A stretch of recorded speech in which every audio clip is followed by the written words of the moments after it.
রাত পোহালেই দেশ জুড়ে হবে মক ড্রিল।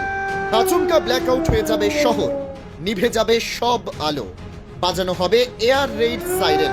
হামলা হলে কিভাবে কোথায় নিতে হবে আশ্রয়, সেই নিয়ে মক ড্রিলের নির্দেশ ইতিমধ্যেই পৌঁছে গিয়েছে রাজ্যে রাজ্যে, বিশেষ করে সীমান্ত ঘেঁষা এলাকায়। নির্দেশ এসেছে কেন্দ্রের তরফে। কি করতে হবে সেটাও উল্লেখ করে দেওয়া হয়েছে চিঠিতে।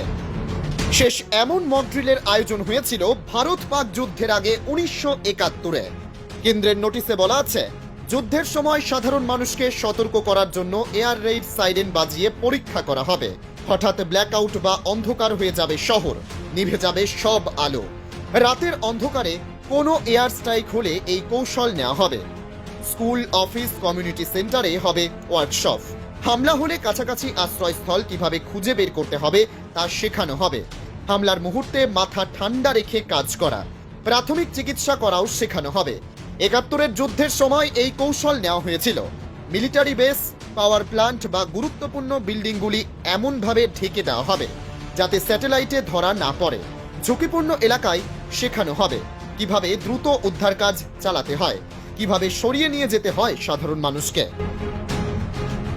পাকিস্তানকে ভারত ঠিক কোন ভাষায় জবাব দেবে তা এখনো স্পষ্ট নয়। তবে নয়াদিল্লিতে দফায় দফায় বৈঠক চলছে, তা অত্যন্ত তাৎপর্যপূর্ণ বলেই মনে করা হচ্ছে। গত 11 দিন ধরে একটানা সীমান্তে গুলি বর্ষণ করে চলেছে পাকিস্তান।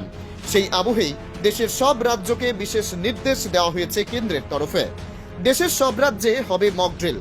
এটা যে কোনো সাধারণ বিষয় নয় তা তো স্পষ্ট, কারণ এভাবে দেশের সব রাজ্যে মক ড্রিল করার কথা সচরাচর বলা হয় না কেন্দ্রের তরফে। 1971-এ ভারত পাক যুদ্ধের আবহে এমন মহড়া হয়েছিল রাজ্যে রাজ্যে। তারপর এই প্রথমবার এমন মহড়ার আয়োজন করা হচ্ছে।